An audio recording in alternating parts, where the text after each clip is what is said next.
pride of the Pacific Northwest. And we get a lot of snow. You know, this is one of the wettest places in the U.S. It's about finding the best of where we live. Why do people love it so much? I think it's year-round. Okay. It's the beautiful destinations. It's the landscape. That one place unlike anywhere else. That one person that makes you see the world a little differently. Just to get up, get off your butt, and do a little walking.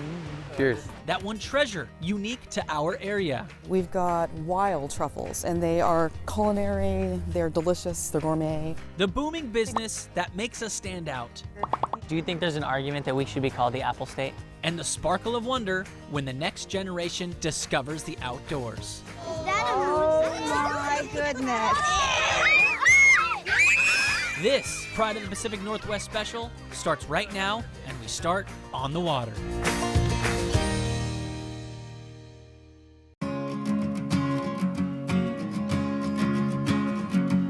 You've been boating how long? Whole life? 50 years. 50 years. To me, what's unique about Northwest, one is the variety. You can be fresh and salt that quick. Two, the landscape. All right, so if you're by an ocean, if you're near a lake, anybody can boat. But what makes it unique about the Northwest are waterways. We're gonna take you from Lake Washington to the ocean. Gun it. We can't gun it, Jordan. This is a no wake zone. Oh, well then let's slowly go. Let's slowly go! What is it about our area here that is glorified? Like, why do people love it so much? I think it's year-round. Okay. It's the beautiful destinations. It's the landscape. And diversity. Diversity. I mean, the diversity is the other from Lake Washington to inland lakes to Puget Sound, right? Yeah. To the coast. I mean, Yeah. and you can go to Canada. You can Right. go to another country, too. Right. One thing that hasn't changed is the boater's wave. How you doing? So something I've learned so far on our boating extravaganza, this is not called a map. I guess it's called a chart. Is that boating 101? That's a good point, yeah, but lots of people make that mistake. It's not a map.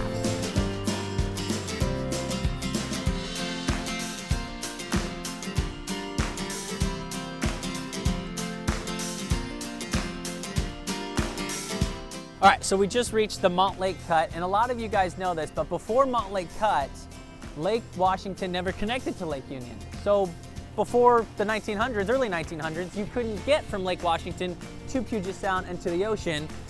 This helped make that happen. All right, tell me, what do I need to know about the Ballard locks? Listen to the lock attendants Okay. and be prepared before you pull in.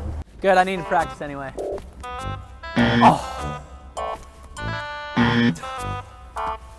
Golly, I know it's my left hand, it's not my strong hand.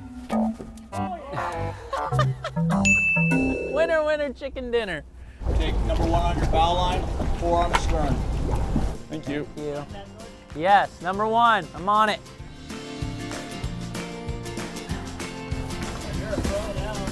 Got it. If everybody came in like that, that'd be a great day. And we're dropping further down because it's low, the tide's low, right? But now the gate's opening. Okay, guys, have a good day. Thank you. Thank you. And here we are. Welcome to Puget Sound. Are we in Puget Sound? Yeah. Yeah, okay, good. Yeah, we're in Puget Sound. We are, and it smells different, doesn't it? Smells marine. Smells like salt water. Now we can punch it. Yeah. Punch it.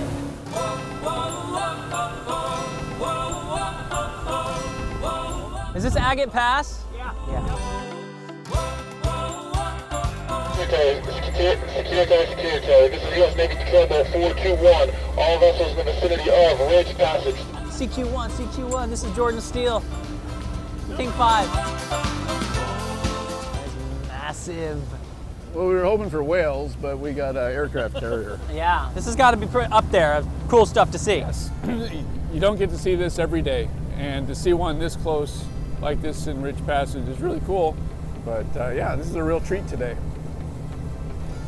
Yeah, I think awe is a good word for it. Just to sit here and look at that thing. To go from, Lake Washington, which looks like, boating in the Midwest or Florida or something like that, to go out through the Ship Canal in 45 minutes and to be on Puget Sound salmon fishing or out there with, seals and sea lions. It's incredible scenery, and there's just tons and tons of little inlets, when you, and all the marinas you can go to, you can't hit them all in your lifetime. Right. It's impossible. They say if you get into winter sports like skiing or snowboarding, it can help us get through the doom and gloom of winter. I mean, more cold rain we have down here, the more snow on the mountain. But it's those people keeping us safe on the mountain that I truly respect. The Ski Patrol and their new furry friends.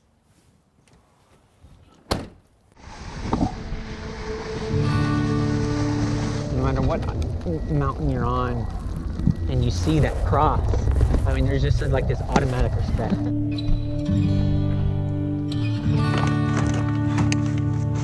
We're such a tight-knit community, it's kind of like a family. We have 57 ski patrollers at Stevens Pass. Finally? Oh, great. You ready to go? You ready to go? We have 7 dogs on our team total. 4 of those dogs are certified and 3 are in training. Hi, I'm Angela. I've been a ski patroller at Stevens Pass for 12 years. Hello, check 1, 2. Are you there? You got me? Come on, GoPro. Don't wig out on me here. Let's go. Ski patrol line! Woo! This is how the day starts. We got to get up to get down. So every day starts, we're responsible for safety on everything. Good to go. One nice thing about being here, though, is that every day is a little different sometimes. If we're doing avalanche control, it's this entirely different story. We're out in the dark in the morning at 6 o'clock or so, and that's a totally different program. Is that exciting? Throwing dynamite? It is very exciting doing avalanche control. And it oftentimes involves really good skiing too. So what is it about Stevens, or what is it about Washington skiing in the mountains here that you love? I love their angularity. They're steep. They can be remote.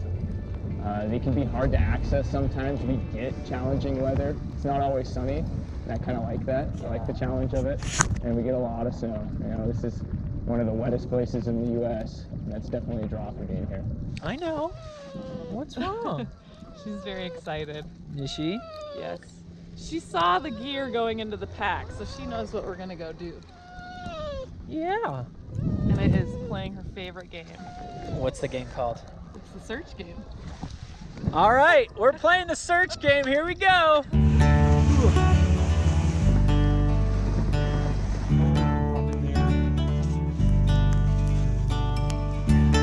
All right.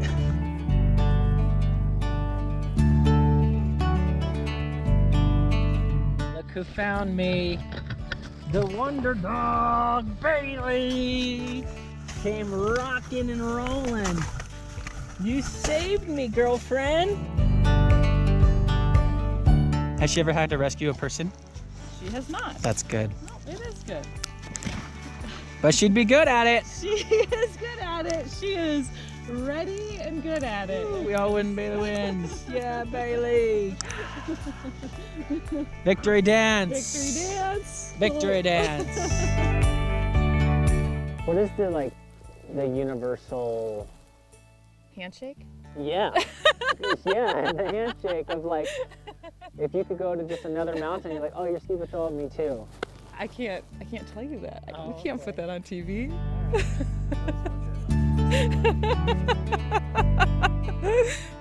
Isn't this amazing? I mean, to me, this right here is just pure magic.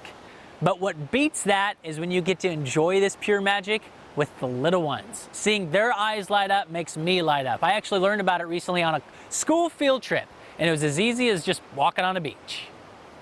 Say hi. What's the best fun? The game plan for today is to spend an hour exploring with first graders from St. Matthew's School in Seattle. So we're going to start down here in the rocks. We're going to look for all our amazing critters. And then we're going to migrate like critters across the beach. I've been here 30 seconds, and I don't think I see one kid in a bad mood. You take him out of the classroom and get him hands-on experience. Yes. It's like, wow. Check this out, guys. You could hear an echo.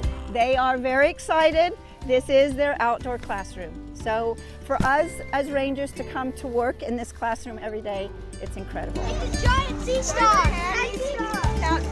Our beach program for the Discovery program here in Edmonds has the pleasure of bringing school kids to this fabulous sanctuary to expose them to all sorts of amazing critters, tide pool treasures, and have them make their own discovery and make them understand why it's important to take care of this place. Grades kindergarten through high school. We go in, we bring specimens in, and then we have the ability to take those same kids out here, teach them beach manners and how stewardship is important. So I asked the kids, I said, what are we looking for today? They said, those are quite the treat to find. Now these kiddos know they want to be beach detectives. Okay. Oh, so is that evidence? Yep. Evidence of what? Moon snails. Moon snails. So they know that there are certain clues to look for. Oh my. So, wow. Wow. Guys, are you ready? Yeah! Whoa! That's a moon snail. Is that a moon snail? Oh my goodness.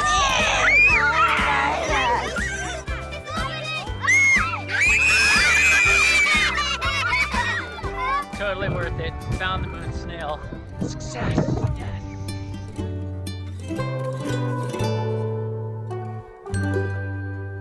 The Pacific Northwest is known for some of the best farming in the country. We've got amazing tree farms, you got apple orchards, wineries popping up left and right, hops growing in Yakima Valley, and now cider.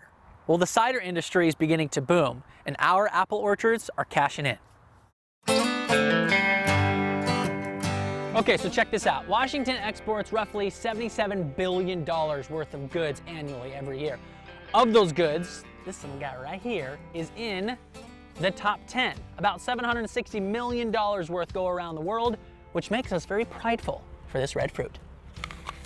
Washington apples, we represent about 65% of the entire U.S. fresh apple production, and then we export about 1/3 of our fresh apple crop to over 60 markets worldwide. Within the growing and packing category of the apple industry creates about 40,000 jobs directly in the growing and packing, and then 21,000 jobs in support industries, and that includes like transportation, shipping. Do you think there's an argument that we should be called the Apple State? I mean... This is bitter, not sour. Bitter. It's good though. Yeah. Yeah, so we grow about 35 different varieties of cider apples across a pretty large spectrum of types of apples. So there's bitter sweets, bitter sharps, sharps and sweets. And we focus primarily on the bitter sweets and the bitter sharps. They tend to have the most dynamic flavor and aromas. We have this concept of apples as like this snow white, beautiful red apple, white flesh on the inside.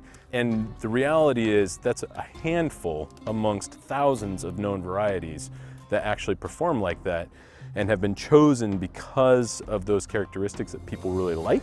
This particular one is a snowdrift crab apple. It's our namesake. They're very common around here as a pollinator. Looks like a cherry, man.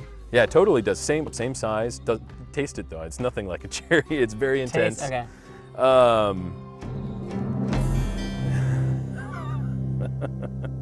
Whoa. Yeah, it's nothing like you'd expect from an apple. Very intense. That is a lot going on in my mouth right now. Yeah. Sweet, sour. Bitter. Bitter. Yeah.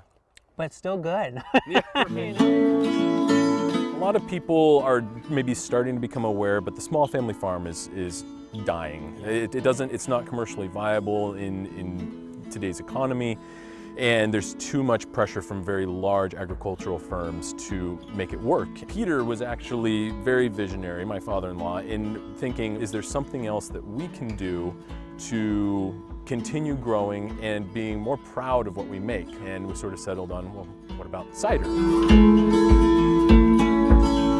What we're already seeing is the dominance of large brands is declining and the smaller regional players are becoming much larger. I think that's going to continue, but I think we're gonna see a departure from all these sweet flavored ciders to a little bit more authenticity. And by authenticity, I mean staying more true to the apple. So I don't know if you noticed lately, but do me a favor. The next time you're at the grocery store, go to the beer aisle and just look at the cider section. Because that right there is one of the newest crazes across the country right now. This right here is one of my favorite things about the Pacific Northwest. Trails, rivers, the outdoor life, it's the best. And you know what's a little bit more unique than that? It's the people you meet when exploring the outdoors. I met a gentleman recently who completely changed my perspective. He brings complete joy and persistence to every trail he hikes. So I'm with Bert Mann and we're out on the Middle Fork. This is Bert's first time in the Alpine Lakes Wilderness. Bert and Chris's story started pretty recently. I moved to North Bend a year and a half ago. My philosophy is pretty simple. You treat people the way you want to be treated. See, Bert walks Alrighty. every day. And take your time, we don't have to hurry. Up and down the roads of North Bend without too many people actually talking to him. One day about a week before Thanksgiving, I saw him. He happened to be close to the curb. Convenient for me because I could just pull off and actually at least say hello. So I did. I took the chance. Introduced myself, he turned around, came over, big old smile on his face, was happy that somebody stopped. From here, it's a happily ever after kind of ending. Bert loves to sing. I'm the happiest man. He loves to laugh. And the two of them walk together every week. But to get here was 96 years of a very rough road. My parents were both killed in an automobile accident, 12 years old. There was no adoption. I lived on the streets. By early teenage years, Bert was harassed by gangs on the streets of Chicago and was forced to join. I had no choice. I had to join them. And I became one of the worst mobster gangsters you could ever believe, because my association was nothing but bad. Bad. I mean bad. A way out? The military. But that too wasn't much better. I go in on D-Day, Omaha Beach, June 6th. I get hit with shrapnel in the back. And the story continues. Marriage, children, and cancer. And somehow he's ended up in Little North Bend, outliving his surrounding family. And because of his 96-year journey, he has a message to anybody willing to listen. Have love in your heart for your fellow man, regardless how they treat you. Forgive them. Help your fellow man with a smile, encouragement. It don't have to. Not everyone can afford to buy someone a meal, but you should sure share some love with them. Hope. Never give up. I'm living proof. I never gave up. And to sum up, he hasn't given up. Bert says he's living the best part of his life right now, and he's so thankful for the kind gesture of his new best friend. That's what life's all about. Being happy and being grateful for every day. There's nothing more that you could ever ask for. Just to get up, get off your butt, and do a little walking. Living around here, you always have a chance to discover something new. Like, did you guys know we have a Northwest treasure in the culinary industry right here in these woods? Yeah, I learned about it from a chef, a specific hunter, and her helper.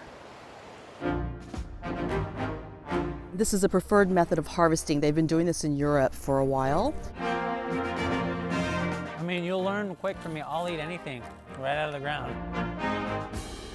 I go ahead and just straight up sear these on. When she's in work mode, she's like super intense about it. So you want to go find another one? Go ahead, go ahead. Let's go. Sorry, there's going to be some interruptions.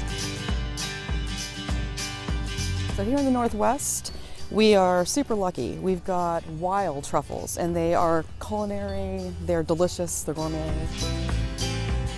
Let's look over here. It looks like Stella might have already found one. Here we go. So is it a root? No, it's a little tuber. They're loose, they're not attached to anything. They're just underground. When they're ready, they emit this beautiful odor that you're gonna smell pretty soon. And the dogs can detect that. Oh, okay. I was like, you're giving me a clump of dirt. Yes, everyone's like, it actually smells really good. Yeah. Gosh, that sounds really good. Isn't that cool? Good job, bud.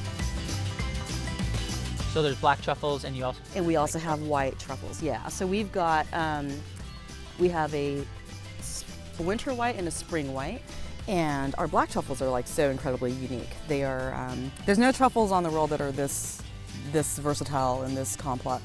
There's no other truffles in the world that are not like that. No. Really. So I know we're supposed to wash this off, but can I take a bite of it? Or is that like really weird? I mean, there's tons of probiotics in there, right? It's all good. It's all good. I'm so glad you're catching this on your camera. All right. So obviously there's dirt, but I want to try it. Wow, that's dirty. Yeah, I've got clean ones. You can try the same thing. So that is bitter. Really? You're the bravest soul who's ever done this. You're the only one who's ever done this, so congratulations. Do it again. Oh, this is a beautiful one. This is a nice big one. This is probably 3 ounces. That's $60? Actually more like $130. $130 for that? And it's actually very clean. It looks like it's in really good shape. Hasn't been too critter eaten. So that's what we call a really pristine Oregon black truffle. Very valuable on the market. I'll have chefs fighting over this at some point. I think it's time to eat. Yeah, all right. Let's see what Shota's gonna do. Yeah. On the truffle. I'm super excited about it. All right. Restaurant in the middle of nowhere. Time to feast, my friend. All right. What are we making with the truffles, man? Today we're gonna be making some snacks. I'm kind of thinking camp snacks, simple stuff. And then your relationship as a chef to what Mother Nature provides naturally? Is, I think, very, very important. As a chef, you need to go out there and understand where your ingredients come from, because when you only work in restaurants, you start to see them in boxes and you just assume that they come in boxes and you don't have as much appreciation towards the ingredients. Yeah. But if you come here with, like, you know, friends like Sunny and, you know, Stella, and, you know, pick your own mushrooms, truffle, forage for truffles, when you're working in the restaurant, you unconsciously start to appreciate the little edges that you would have tossed. I think I should shave some truffles on here. It's kind of nice for look. This is smoked salmon, rock-kill pickles, a little bit of the truffle-infused butter straight right on the bottom, cured egg, and truffles. Some more truffles. And there you go, voila. Camp snacks, casual camp snacks. Casual camp snacks, that's easy. Cheers to you. Cheers. This is delicious. Cheers. Oh, man. Is it good? Yeah, it's good. I mean, you can't get any more fresh than that right there. Yeah. Literally. Yeah. This is the best. This is the best woods meal you've ever had. Not only the best woods meal I've ever had, it was the best end of the story shoot I've ever had. The closing shot is just epic right now. Just food, chilling. Yeah. Meeting in the woods. Why not?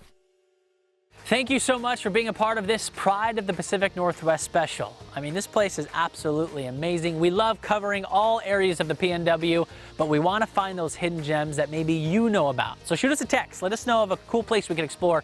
206-448-4545, because this place we call home is absolutely fascinating. Thanks so much. We'll see you later.